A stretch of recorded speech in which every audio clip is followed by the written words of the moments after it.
I got 3 videos from my fiancé's bachelor party, and my entire wedding fell apart. I didn't just lose a fiancé. I lost the future I'd been building stitch by stitch. And the worst part? The truth didn't arrive like thunder. It slid quietly into my kitchen inside a plain manila envelope with my name written in someone else's hand. I'm Amara, and 3 weeks before what was supposed to be the happiest day of my life, I came home from work, dropped my keys in the ceramic dish we bought at the street fair, and saw it right there on the table. No return address. No note. Just my name. Luis wasn't home. He was helping his buddy move. I almost ignored the envelope. Almost. Curiosity won by a thin breath. I peeled the flap open and my life fell through the floor in 30 seconds. Photos. Dozens. And a small USB drive. I spread the pictures across the same counter where Luis had proposed 6 months earlier.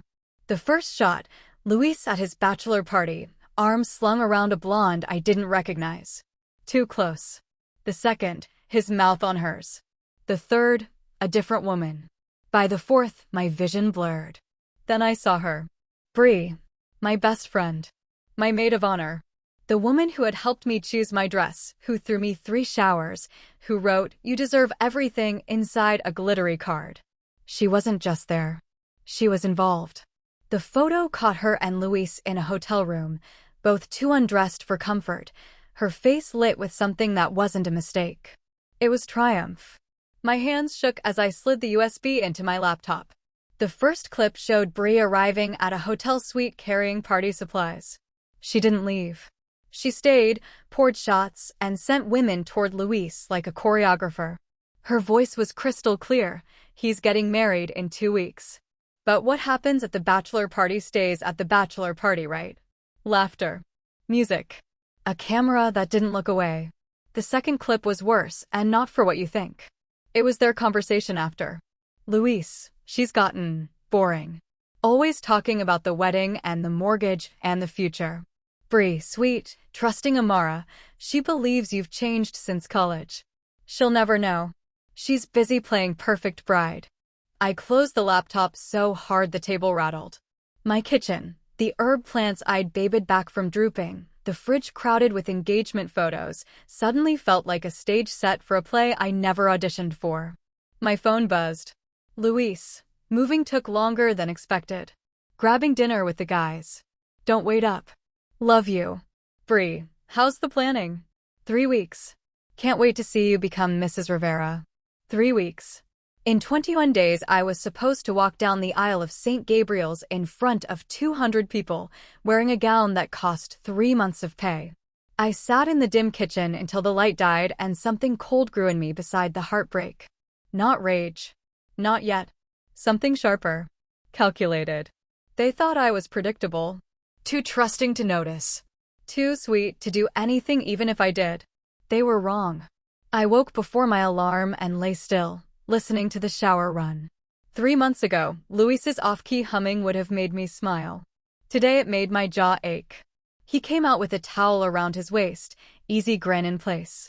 "Morning, beautiful," he said, kissing my forehead. "Morning." My voice worked. Barely. "How was the move?" I asked over coffee. "Exhausting," he said without blinking. "Dante owns way too much junk." We loaded till midnight. I nodded, smiled, and played the part I'd perfected. The trusting fiancé who believed him because she always had. After he left, I set the photos in order, opened the USB again, and watched with a steadier hand. I took notes. Timestamps. Names. Backgrounds. I paused and rewound and listened to their voices like I was studying a foreign language and suddenly understood all the words. By sunrise, my plan arrived fully formed. I wasn't canceling the wedding. I wasn't doing a quiet breakup behind closed doors. They wanted a ceremony? Fine. We'd have one people would remember. My first call was to a production company. "Hi, this is Amara Delgado. I'm getting married at St. Gabriel's in 3 weeks, and I want to add a surprise presentation during the ceremony." "A surprise presentation?" the coordinator repeated, curious. "A video montage, a love story," I said lightly. "I'd like a large screen behind the altar. Clean install." Professional quality. We agreed on a 12 by 8-foot screen and a discrete control line to the sound booth. Their technician would run it unless I brought my own. My second call was to my cousin, Rico, a wizard with edits. I need help, I told him. It's personal. What kind of help? Proof my fiancé is cheating. I'm showing it at the wedding. Silence. Then, are you sure? I've never been more sure. Send me everything, he said. I'll make it impossible to deny. The next days were acting class. I confirmed catering, florals, seating charts. I smiled and updated spreadsheets. Inside, I measured angles and imagined a screen lighting up a church with truth. Luis kept his routine: work, gym, a guy's night. He brought home flowers on Thursday. 2.5 weeks till you're Mrs. Rivera, he said, spinning me in the living room. I can't wait either, I said, and for once it was true. Bree was just as diligent. Daily calls. Dress fittings. I picked up my maid of honor gown, she chirped. You're going to float down that aisle. No one will forget it. No, I said softly. They won't. 3 days before the wedding, Rico called. Your video is ready. I'm asking one more time. Play it, I said. Make sure the audio is clear. It's devastating, he warned. I cut it to 10 minutes. Timestamps. Clean transitions. And the conversation clips after. It leaves no doubt. Good. 2 days before, I met with Father Alvarez to finalize details. Everything looks in order, he said, sliding a stack of papers toward me. Anything else? Yes. I've prepared a short video. It's important the congregation watches before I say my vows. He frowned gently. That's unusual during a ceremony. It's important. I held his gaze. My voice didn't shake. He studied me a beat, then nodded. We'll cue it after Luis's vows. Outside, sunlight struck the stained glass windows and threw jewel tones across the steps. I stood there a long minute and felt a strange, steady peace. In 48 hours, everyone would see who Luis and Bree really were. Wedding morning dawned with perfect desert sky. Tradition said I should sleep at my parents' the night before, so I woke in my childhood room to my mother holding a tray, coffee, toast, trembling joy. Mi amor, you're glowing, she said, kissing my hair. Today will be beautiful. If only you knew, I thought, and took a sip. My hands were steady. By 7, I was at the church. The production van was already parked at the side entrance. 2 techs rolled cases down the aisle while sunlight spilled across pews. Ms. Delgado, the lead asked. Miguel with Horizon Events. Perfect timing, I said. Screen behind the altar. Control from the booth. My cousin will run the file. He grinned at the plan on his clipboard. 2 hours, tops. This is going to look incredible. Your fiancé will be blown away. He will, I said, and meant it differently than he did. The screen went up like it belonged there, framed in white and gold so it looked intentional, elegant. While the team ran cable, I met Rico in the parking lot. He held up the USB like it weighed 1,000 pounds. Last chance, he said quietly. There is no last chance, I answered. Just last lies. He searched my face, then nodded. You're stronger than anyone gave you credit for. I know. The morning blurred into hair and makeup and photos. My bridesmaids floated around me in slate blue satin. The photographer clicked and cooed. My reflection became the bride in the inspiration board, soft curls, vintage lace, the cathedral veil I'd saved for. Bree arrived at noon. She was radiant in her maid of honor dress, the kind of beautiful that asks for a spotlight. She hugged me like we'd grown up sharing secrets instead of watching her bury them. You look unreal, she said. Luis is going to pass out. I hope so, I said, and she laughed, not hearing the blade in my voice. She handed me a tiny blue box. Something blue, she said. Inside, a delicate sapphire bracelet. The irony felt almost theatrical. I held out my wrist. It's beautiful, Bree. Thank you for being such a good friend. Always, she said, fastening the clasp. We've been through everything together. Yes, I said. We have. At 1, Father Alvarez checked in. We'll begin the procession at 2:30. Your presentation is ready after Luis's vows, as requested. Perfect, I said. He smiled kindly. Remember, he added, unaware of the freight behind the word, marriage is about forgiveness. If he only knew. By 2, the church was full. Through the bridal room window, I watched outfits and hats and bouquets flow past like a parade of hope. Luis's family filled the right side. Aunts, uncles, cousins, his devout mother with her rosary already threaded through her fingers, his father, quiet, respected, the kind of man who builds and means it. My family filled the left, my parents clutching tissues, my brothers whispering and pretending not to tear up. In the booth, Rico sat beside the technician, the USB already cued. He met my eyes through the glass and gave a small, definitive nod. Bree was reapplying lipstick, humming the wedding march like a joke only she understood. "I can't believe it's finally happening," she said to her reflection. "You've worked so hard." "Oh," I said softly. "It's happening." The photographer knocked. "Ladies, line up. It's time." My bridesmaids filed into the hallway, arranged by height and the universe's need for symmetry. Bree lingered, turned back with a warm, genuine smile that might have broken me a week ago. "I'm proud of you, March. You deserve everything," she said. "I know," I said. "Thank you." She touched the bracelet once, like she owned the moment, then slipped away. Through the narrow view between the doors, I saw Luis at the altar in his black tux. Calm. Charming. Hands clasped, head bent toward his best man, a smile playing at the corner of his mouth. He looked exactly like the man I'd built a life around. The man who'd held me after my grandmother died. The man who made pancake towers and burned the bottom ones and called them extra toasted. My father offered his arm. "Lista mija?" "More than ready," I said. The processional began, piano and strings, that first note that always makes people stand. My bridesmaids glided, silk skimming aisle, bouquets bobbing. Bree looked over her shoulder once and caught Luis's eye, and the smallest private smile passed between them. It made my jaw lock for half a heartbeat, then release. The doors opened for me. A collective inhale washed over the church. I stepped forward into the aisle, lace and light and the weight of 1,000 expectations. Luis's face crumpled with emotion, real, I think. Or practiced. Does it matter? For a breath, doubt whispered, "Not like this." Then I remembered Bree's voice on the video. She's so trusting it's almost pathetic. I remembered Luis calling me safe. I straightened my spine and kept walking. Time bent, elastic and strange. Faces blurred. My college roommate cried. My mother's shoulders shook. Luis's parents looked like pride personified. I reached the altar and stood across from the man who had shattered me and smiled like I meant it. "You look incredible," he whispered, voice catching. "So do you," I said, and that was true. He was handsome. He was also a liar. Father Alvarez began. Words about love and commitment floated through the vaulted ceiling like they belonged to someone else's life. Behind him, the screen waited, blank, patient, inevitable. "Marriage," he said, "is built on trust." I almost laughed. Vows came. Luis went first. He'd written his own soft, careful words, the kind that make strangers dab their eyes.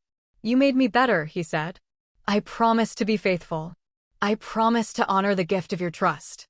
That word, faithful, hung in the air like an accusation that already knew the answer. Soft applause rippled. Father Alvarez smiled at him. "Beautiful, Luis." Then he turned to me. "Before Amara shares her vows," he said, "she's prepared a special presentation."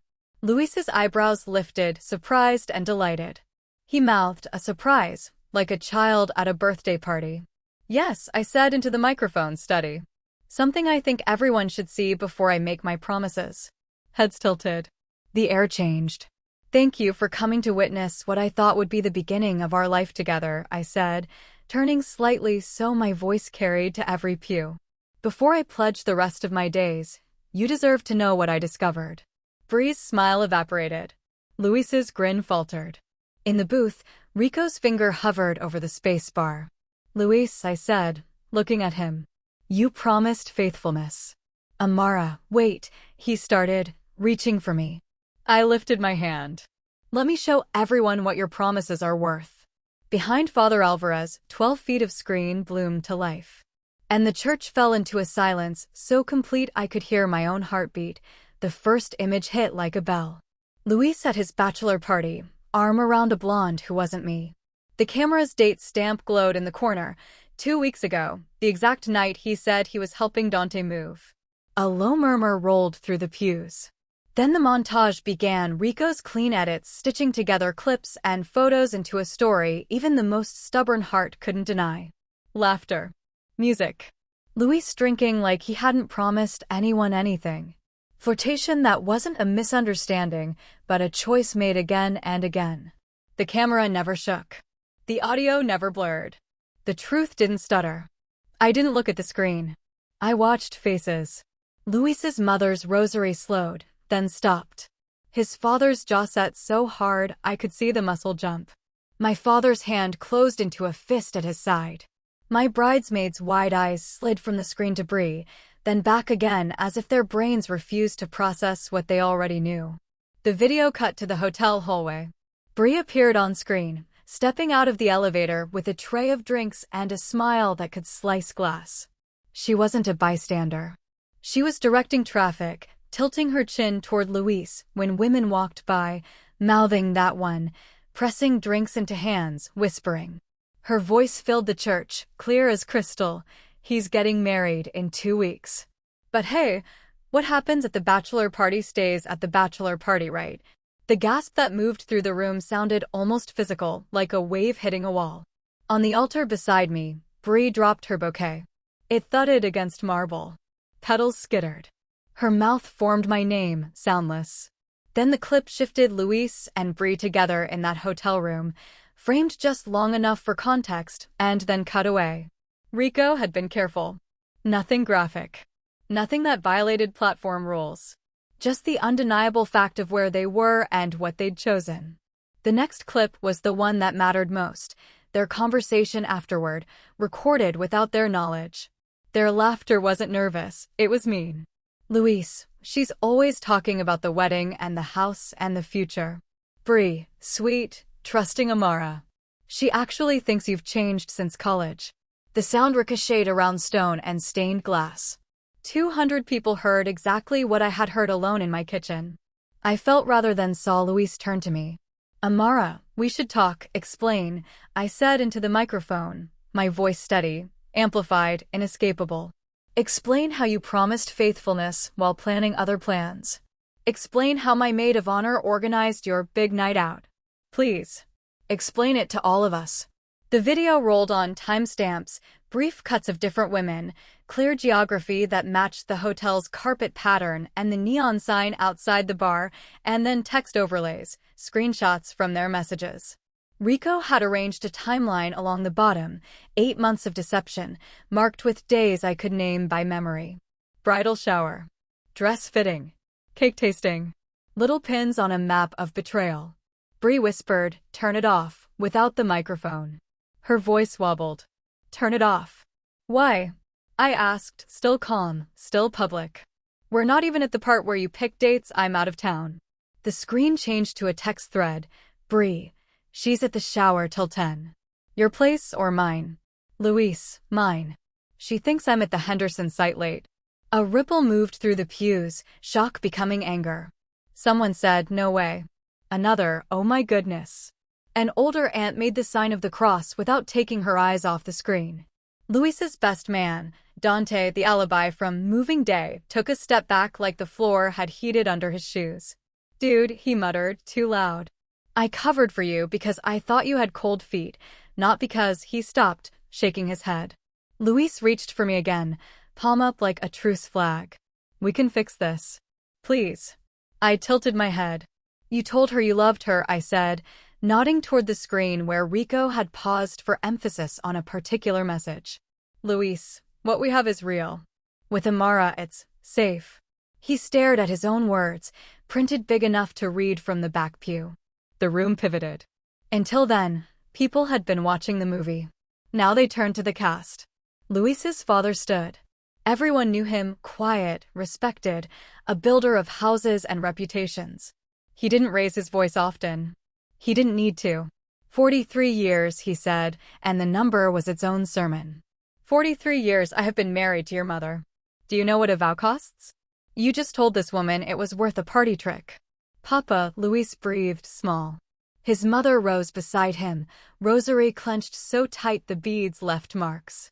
Mijo, she said through tears, how could you do this here, to her, to all of us? My father stepped closer to me, a quiet wall. My mother lifted her chin and looked directly at Bree. For 20 years, she said, voice steady with the kind of fury that doesn't need volume, you sat at our table and called me Tia. You helped me pick centerpieces. You hugged my daughter and told her she was lucky. And you were doing this. Bree staggered a half step, mascara like ink at the corners of her eyes. It wasn't supposed to, we were going to stop, she said, voice shredding. Jessica, one of my bridesmaids, pointed at the screen without looking away from Bree. You sent those messages during the bridal shower you organized, she said. You weren't going to stop. You were going to get better at lying. Phones appeared. Not to film the video, Rico had that covered, but to record the aftermath. A few guests were already texting, faces lit with that pale blue glow of news moving faster than shame. Father Alvarez lifted a hand. Please, he said, gentle but firm. This is a sacred place. It slowed no one. Luis's coworker, Daniel Cho, stood near the aisle, face grim. Luis, he said, loud enough to carry, our principal saw a clip already. He's on his way. Luis blanched. His company prides itself on integrity carved right into the lobby wall. Daniel, please, Daniel shook his head. You did this. Don't put me in it. Rico let the video play the last cuts, short, surgical. No more than necessary. Then he faded to black and put a single line on the screen in white letters. Before vows, there must be truth. Silence filled the church. Not peaceful. Expectant. I slipped off my engagement ring. It flashed once beneath the lights and then lay dull in my palm. I set it on the altar cloth, the tiniest sound, and stepped back from Luis like distance could be measured in inches. Thank you for coming, I told the room, microphone lowering. You were here to witness a beginning. What you witnessed instead was an ending. Luis swallowed hard. Amara, don't do this. We can repair. I asked softly. You plan to continue after the wedding. I didn't add with her. I didn't need to. At the front, Luis's father spoke again, quieter and more dangerous. You will not use our family name like a stamp to smooth this, he said. Not in this neighborhood. Not at work. Not anywhere. Luis flinched. Papa, please, you may be my son, his father said, but until you learn what your word is worth, you are not a man I recognize. The air shifted, shock hardening into consequence. Bree's family sat to the left in stunned silence. Her mother had her hands over her face. Her father stared at the floor like answers were written there. It was Bree's younger sister, Sophia, who stood and delivered the line that finally made Bree's knees tremble. You're not my sister today, she said, voice shaking but clear. Amara is. A rustle at the back doors pulled heads around. Mr. Porter, the head of Luis's firm, walked in wearing golf clothes and a look that said his day had changed direction, and he did not appreciate it. Mr. Rivera, he called from the nave, voice carrying on architecture and authority. A moment. Luis's shoulders dropped. He walked to the back like a man already hollow. They spoke quietly near the doors. I watched Mr. Porter shake his head once, decisive. Luis returned to the front a few minutes later, white around the mouth. Dante swallowed. What did he say? Terminated, Luis whispered. Effective immediately. The word did not echo. It landed. It stayed. One of Bree's clients, a boutique owner, stood, clutch pressed like a shield. We are done, she said. No contracts. No recommendations. She wasn't shouting. She didn't need to. Bree made a soft sound. Please no, the woman said. I hire for character. I mean it. The aisle became a slow current. Some guests left, quiet, embarrassed, unable to stay. Others came forward to squeeze my mother's hand, to hug my father, to touch my shoulder and say nothing because there was nothing to say that didn't crumble under the weight of what they'd seen. Father Alvarez cleared his throat, grief and gentleness mixed. I think, he said, we will conclude here. Go in peace and please, be kind in what you carry out of this room. It was a good hope. It was not a realistic one. The photographer approached me, apologetic. "I can refund stay," I said. "Document the end. It's part of the story." Outside, the Arizona sun threw heat and light at everything without mercy. Word leapt from phone to phone, from text threads to group chats to the world outside our church. A cousin pressed her screen into my hand. "Trending locally already." A hashtag with my first name and said no. Reaction posts, commentary, sympathy, anger. I watched myself get turned into a story and felt strangely calm. You can't control the storm. You can decide not to stand under the tallest tree. Luis's relatives filtered past, some with apologies, some with tight nods to my parents. "You deserve better, Mija," his aunt whispered, tears bright in her eyes. "I'm sorry we cheered for a lie." Bree hovered near the side aisle as if the right words might still assemble if she just waited long enough. "Amara," she said finally, voice small. "Please. Can we talk?" "We did," I said, and her face crumpled because she knew I was right. We had talked. 10 minutes of it. In front of everyone. With receipts. By the time I reached the church steps, Mr. Porter was already back in his car.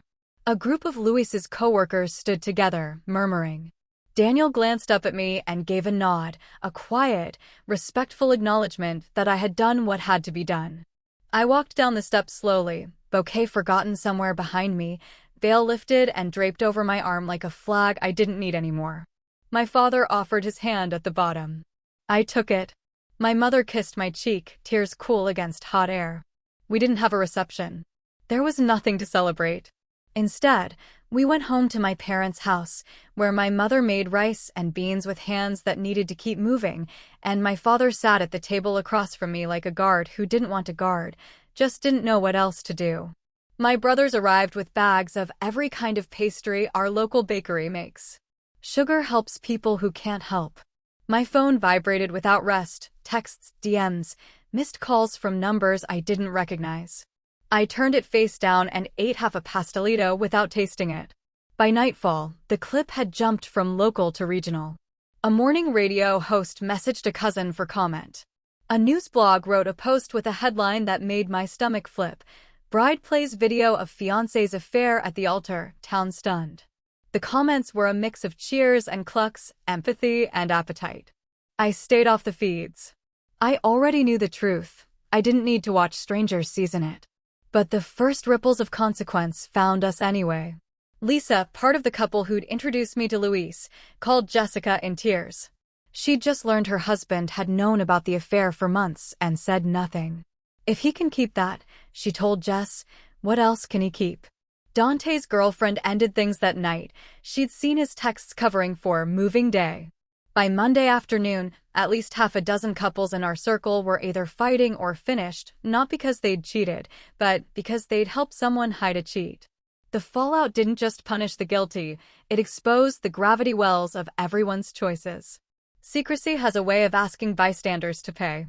Luis tried damage control and made it worse. He posted a long caption under an old photo. "There are two sides. I made mistakes. I'm human." It read like a script for not quite an apology. People sliced it apart. Screenshots of his words and mine ended up side by side in places I didn't look. Then he filmed himself in a motel room, eyes red, asking the internet for grace. The background said more than he did. Both the video and the comments made it clear. He still didn't understand the difference between consequences and cruelty. Bree tried a different route. She called friends to explain. She wanted them to believe it had been complicated. The calls did not go well. One of her former clients posted a brief statement. "We prioritize character." Contracts terminated. Others followed, not performative, just practical. Reputations are currency. She was bankrupt. By Monday morning, Mr. Porter had made it official. Luis's termination letter was hand-delivered to his now former apartment, along with a notice to return the company car. The landlord posted a 3-day notice the following week. Turns out viral infamy doesn't look good on a rental application either. Meanwhile, my inbox filled with messages from women and a few men. Stories spilled out of strangers, a sister who'd found messages, a wife who kept quiet to keep the peace and wanted to know how to stop. I read as many as I could and then none. You have to put your own oxygen mask on first, no matter how many people need air. On Tuesday, my attorney, Pat, called. We had a house to dismantle, a 3-bedroom ranch with both our names on it. He can't refinance you off, she said. His credit just fell down an elevator shaft. We'll force a sale. The market had softened. We take a loss. Loss, I was learning, is a number you can survive if the cost buys your life back. By week's end, I'd returned every gift and canceled every contract that had my name on it. The venue refunded our deposit, unusual, but the manager insisted. We saw the video, she said softly. We don't need the money that badly. She also added, almost as an afterthought, they're both banned. That's from the owner. Rico called late that night. I know you're avoiding the internet, he said, but 2 quick things. 1, your edit is being used by therapists and support groups as an example of how to confront with proof without breaking laws or dignity. 2, a dozen people have asked if you'll talk to their organizations about trust and boundaries. I laughed, a short, surprised sound. Me? A speaker? You're already speaking, he said. You just did it with a screen. I lay awake after the call staring at the ceiling fan turning shadows into slow, soft spokes. I hadn't wanted a platform. I'd wanted a clean ledger. But if my messy, public truth could be sandpaper on someone else's locked door, maybe. On Friday afternoon, a woman I didn't recognize DM'd me with a simple question. Can we meet? I think I owe you the beginning of your story. Against my better sense, I said yes. We met in a coffee shop crowded with laptops and oat milk. She was the blonde from the photos, the first one in the montage. Her hands shook around a paper cup. I didn't know he was engaged, she said before I could ask. He told me he was newly single. He asked me out twice after that night. Then I saw your engagement pictures on Facebook. She swallowed. I sent the envelope. I sat back. The room tilted and then righted. Why no note? I was afraid you'd think I wanted him. I didn't. I wanted you to see without my voice muddying it. She slid her phone across the table, screenshots of messages, search results, her own furious group chat with other women who'd discovered they were part of the same lie. When I heard your maid of honor call you trusting, I got angry, she said. I thought, if I were her, I would want to know. You saved me, I said simply. You didn't break us. They did. She burst into relieved tears. I squeezed her hand, then sent her a screenshot of my own, my ring abandoned on the altar, the caption someone else had typed beneath it, truth before vows. Poetic and also practical. That night, in my parents' kitchen, my mother made tea the old way, simmered cinnamon and orange peel, a little honey. My father wiped the counter even though it was already clean. We have our rituals too. What now, Mija? He asked softly. Now I rest, I said. Then I build. He nodded like he'd been waiting to hear me say it more than he'd been waiting to ask. I slept. I woke. I kept breathing. Day after day. The internet did what it does, swelled, spilled, moved on. The video didn't. It stayed in phones and memory and lesson plans. That's the thing about truth with proof. It doesn't need your attention to keep existing. 2 weeks later, I drove past the house Luis and I had shared and watched a stranger's realtor sign go up in the yard. I parked a block away, sat for a minute, and said goodbye to an empty building because that is how you practice letting go of things that didn't let go of you. I didn't see Luis again for months. I heard things hardware store job, couch at a cousin's. I heard about Bree back at her parents' place, applying for anything and getting nothing because Google remembers. I didn't rejoice. Not really. Justice isn't joy, it's balance. And balance is quiet. I started getting invitations to speak. Small at first, a campus group, a church women's circle, a company lunch and learn where I refused to say lean in and said look up instead, look up at the red flags you're pretending are decorations. A literary agent reached out about writing what I'd learned into something other people could hold. I kept my answers simple, tell the truth. Keep your receipts. Choose yourself. One evening, after a talk downtown about boundaries and starting over, a man waited by the doors, not eager, not pushy, patient in a way that felt like fresh air. Marcus. He asked thoughtful questions, listened more than he spoke, didn't flinch when I said the words I do not owe anyone access to me. We had coffee. Then another. He knew the story before I told it. I told it anyway, just to see how the truth sounded in my own voice when nobody was asking for spectacle. It sounded like closure. He smiled like the sound made sense. I don't know what label you'd put on this chapter of my life if you needed it for a shelf, redemption, recovery, reinvention. I just call it mine. I go to bed at night and my pillowcases face whichever way I want them to. I wake up and my first thought is not a question I'm afraid to ask. I talk to rooms full of people who have decided they are the main characters of their own lives. I keep a screenshot folder named receipts like a joke and a promise. I answer DMs when I have the energy and ignore them when I don't. I let quiet be the reward. And when someone asks me softly, carefully, if I regret doing it there, in that place, that way, to that audience, I say, I regret believing people who told me I needed to protect the comfort of those who hurt me. I do not regret protecting myself. The day after I finally said those words out loud into a microphone, I walked past St. Gabriel's just as the afternoon light turned the rose window into a kaleidoscope. I stood on the steps and closed my eyes and let color warm my face, and for the first time since the envelope, I felt something like gratitude for the stranger who warned me, for the cousin who edited with mercy, for parents who stood like mountains, for a priest who let truth share space with tradition, for 1,000 women whose messages made me less alone, for my own voice, steady and certain, saying enough.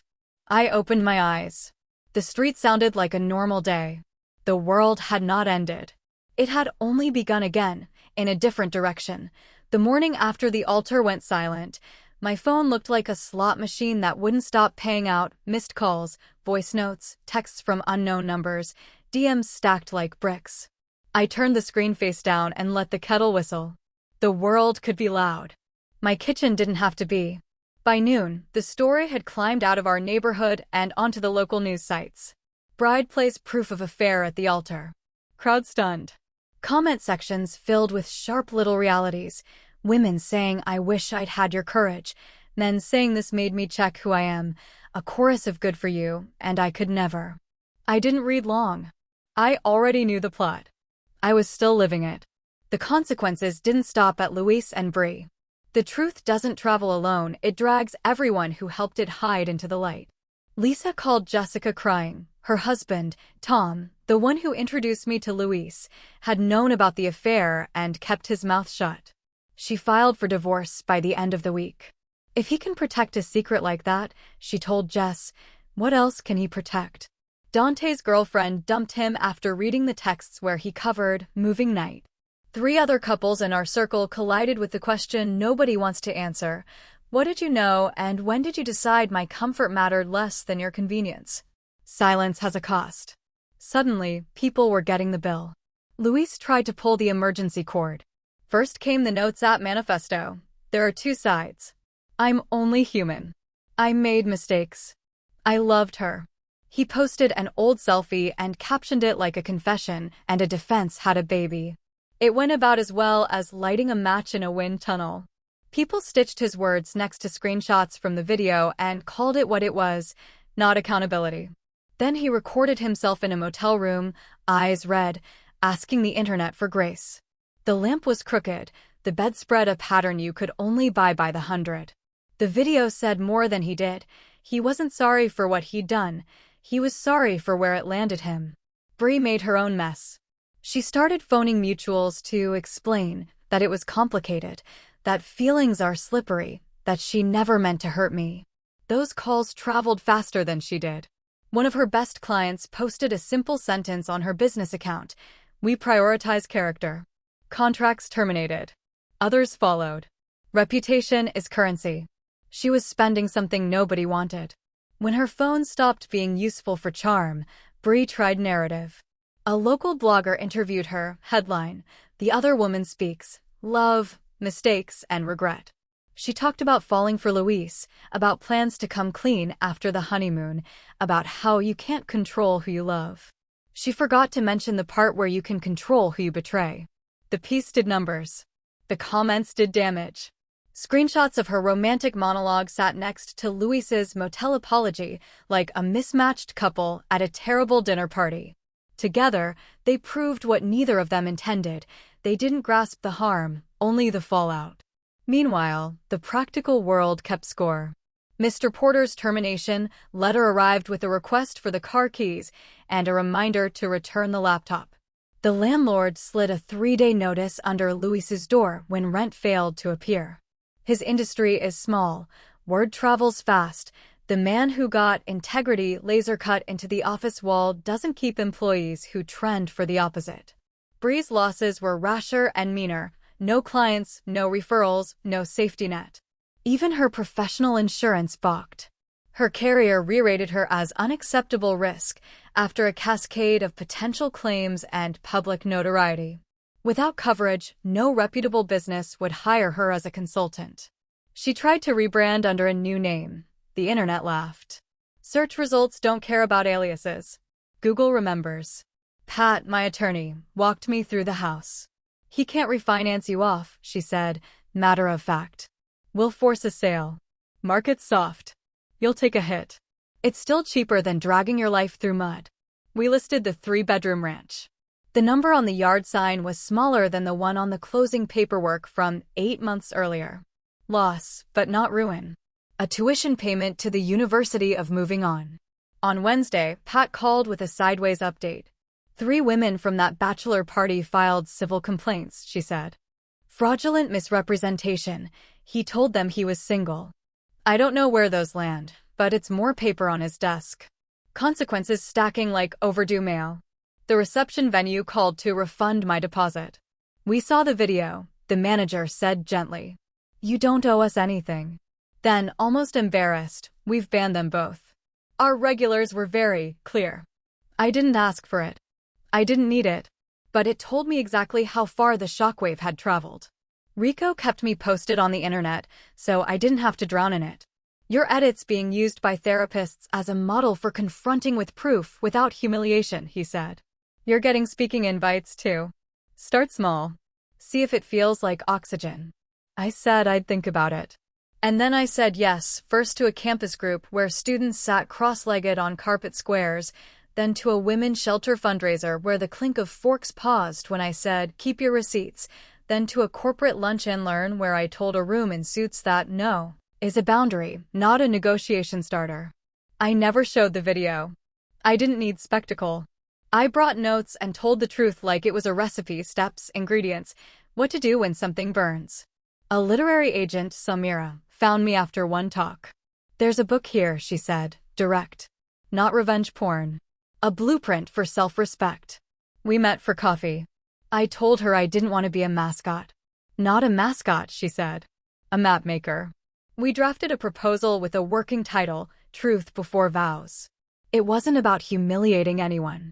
It was about how to pick yourself when everyone else votes against you. It was about boundaries and proof and the boring, holy work of rebuilding. Boring and holy is also what my days started to feel like.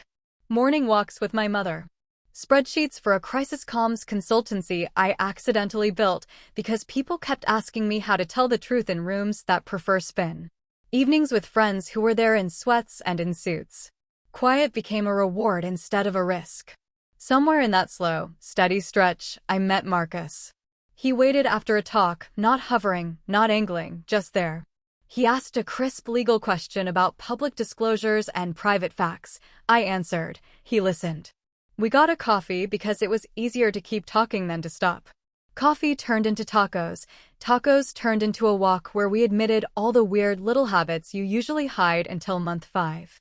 I told him the whole story, soup to nuts, even the parts that make me look less like a hero and more like a woman who almost stayed. He didn't flinch. He didn't fix. He said, thank you for trusting me with it, like I'd handed him something delicate, and he planned to set it down gently. I don't romanticize clean slates. My slate has writing scratched into it so deep you can still feel the grooves. Marcus doesn't try to sand them out. He reads around them. He adds his own lines, quiet ones. Text me when you get home. I saved you the last slice. I was wrong. I'm sorry. Nothing dramatic. God, what a relief. Months slid by. The house sold. I signed in blue ink. I watched a stranger carry a plan across what used to be my living room. I whispered goodbye in the car and surprised myself by not crying. Grief and gratitude can share a seatbelt. Luis passed through the Grapevine hardware store shifts in Tucson, crashing on a cousin's couch, then another. A man learning that the phrase for cause follows you like a shadow. Bree showed up as rumors and reminders, rejected job applications, a deleted blog about growth, a half-hearted attempt to freelance under a new logo that the internet sniffed out in a day. I didn't cheer. I didn't pity. Indifference is not glamorous, but it's freedom. I still had one question, and the answer walked into it on a Tuesday. A blonde woman approached my table at a Scottsdale cafe, hands trembling just enough to shake the sugar packet. "Are you Amara?" she asked. "I'm June." I sent the envelope. The room narrowed and then returned to size. "Thank you," I said, and meant it so hard my chest ached. "I didn't know he was engaged," June rushed. "He told me he was single. We even went out twice after. Then I saw your photos." I found a few of the other women from that night.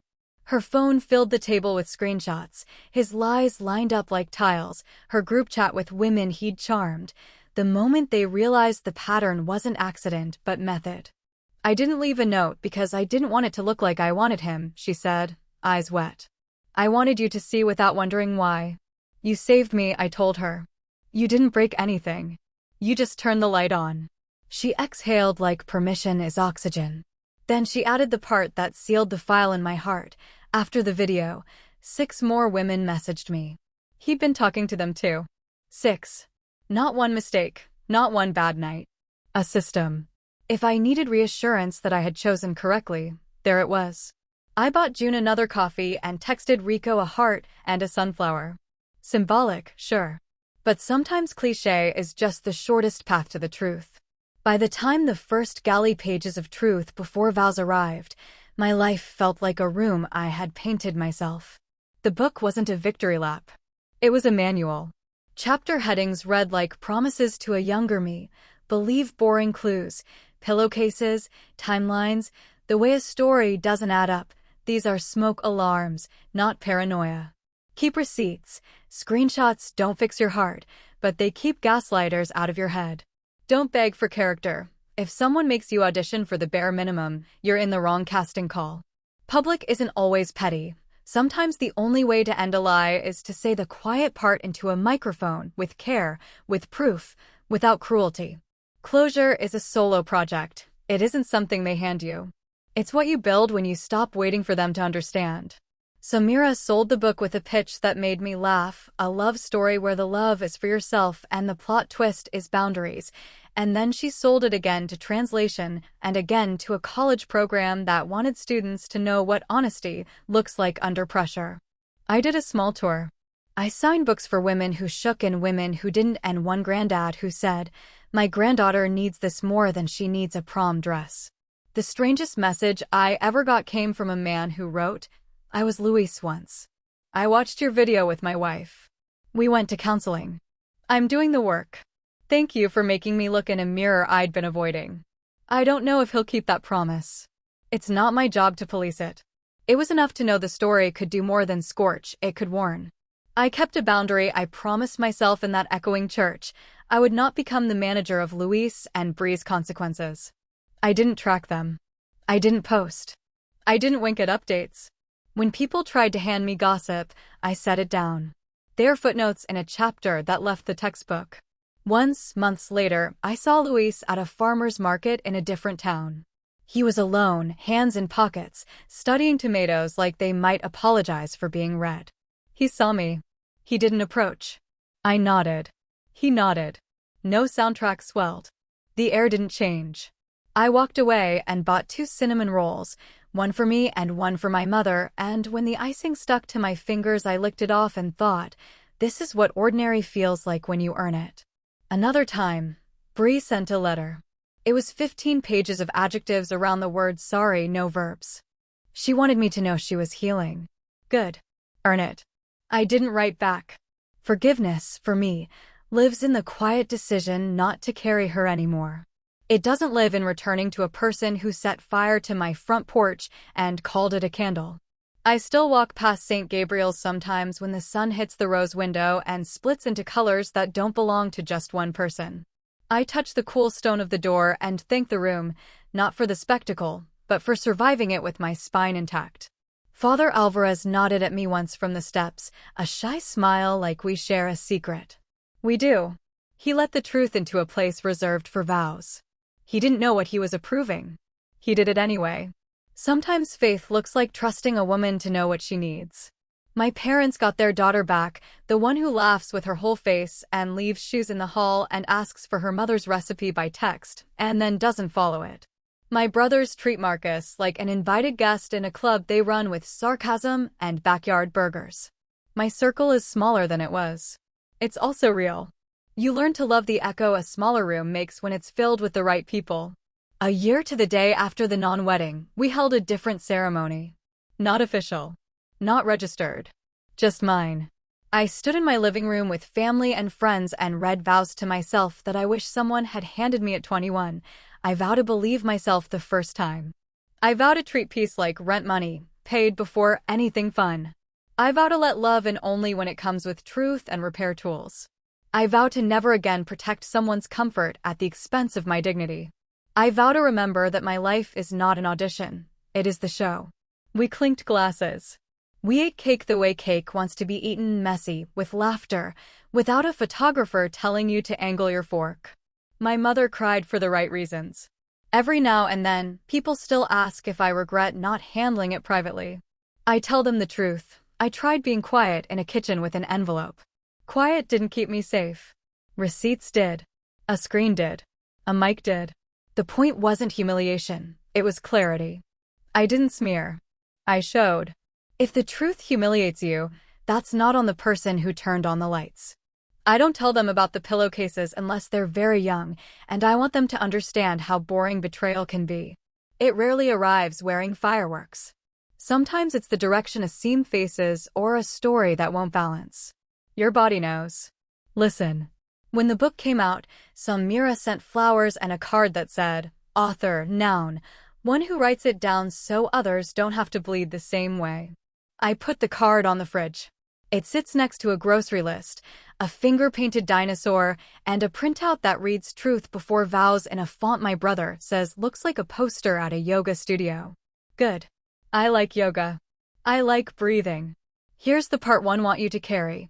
The one I say at the end of every talk and the one I whisper to the younger version of me when she wakes up scared at 3 a.m. Love is not penance. Forgiveness is not access. Blood, history, and nostalgia are not hall passes to your peace. Closure is not a conversation where they finally get it. Closure is the day you stop explaining your boundary because you remember it isn't a group project. You don't have to be the kind of brave that burns everything down. Sometimes brave is walking your own body out of a room where no one is telling the truth and then choosing a different door. I chose the door with my name on it. And when I tuck into bed at night in a house that is quiet because it's safe, not because the air is afraid to move, I flip my pillow to the cool side and smile at whichever way the case faces. It's mine. All of it is mine. That was the ending I wanted at the altar and didn't get. It's the ending I wrote for myself anyway.